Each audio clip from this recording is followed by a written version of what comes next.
also, I felt lucky to get the role because my brother had played a bad guy on Smallville.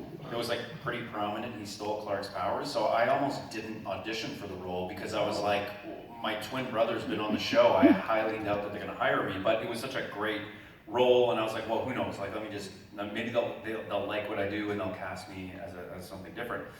So when I got on set, I said to the writers and the director, wouldn't it be funny if when Clark and Jimmy meet, Clark says something like, have we met? Do I know you? And then it's like, no, I don't think we have met. Just a nod to that, and they didn't think that was funny at all. They're like, no. And I was like, you guys realize you hired twin brothers on the same show. Oh yeah, anyways.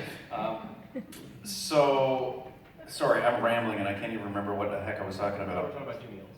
Oh, Jimmy Olsen, thank you, yes. Yeah, and it was very sort of, it's an iconic role. It's not the hero, but as far as like sidekicks or best buds go in the superhero franchise, it's kind of, one of those things. So I definitely had a lot of, just pop culture reference. I'd seen the movies and I'd read some comic books, but they'd also told me that, with Smallville, they're always, the characters are going to be very similar to the comic books, but also there's always going to be a bit of a creative interpretation that they're going to do. So don't, totally read into the past.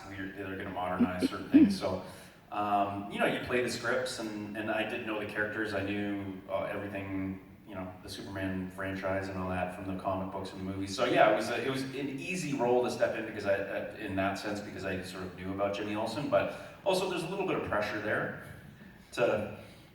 There's been people before you that have played the role, and there will be many people after you that will play the role, and so don't F it up. Nobody said that to me except for in my own head. I was like, Aaron, don't screw this up. This is a big one. Yeah, it is a big one. Yeah. Well, and it also matters, I guess, too. Yeah, like you said, the actors that come afterwards who take on that, but that's got to feel kind of. And this is we talked about this with Laura, but that's got to feel kind of validating that people are going to be looking back at your role as Jimmy Olsen. Absolutely. And using that as a research or a touch point. Well, and also, I happen to know quite well one of the other Jimmy Olsens, Sam Huntington, who played in the Brandon Routh one, Superman film. So, and we're buddies. He's really good friends with my brother now. So it's just like one of those things where even people like, it's like one degree away from the next Jimmy Olsen. Right. So, but yes, it is nice to know that people will look back and you'll be part of that chain. Yeah, as I get older and older, farther and farther away from the role. Oh, but you still got those boyish looks. You'll never. Sure. Laura mentioned that there were pranks on the set of Smallville. Were you victim of any of those, or? Yes, I've told this story quite a few times. It wasn't a prank. It was just one of these things where I was like, what is happening? Where am I? So,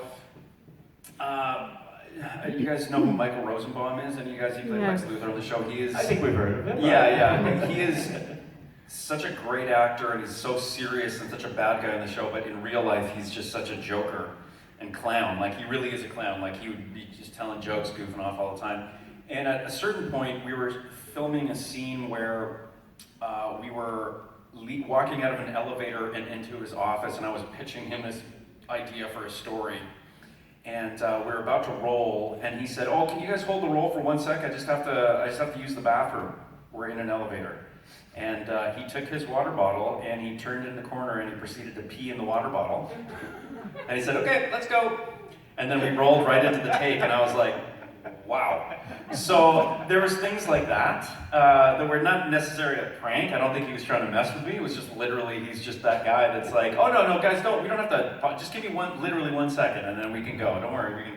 So there's things like that type of bizarre stuff. But no, nobody really played a prank on me per se, but Michael peed in an elevator with me there, so that's kind of weird. I told him that. He said he doesn't remember. He's like, I didn't do that. And I was like, yes, you did. And he's like, okay, well, if you say I did, I did. Then, it's a hard thing to forget. I mean, come on. He may have been doing that weekly. I have no idea. So let's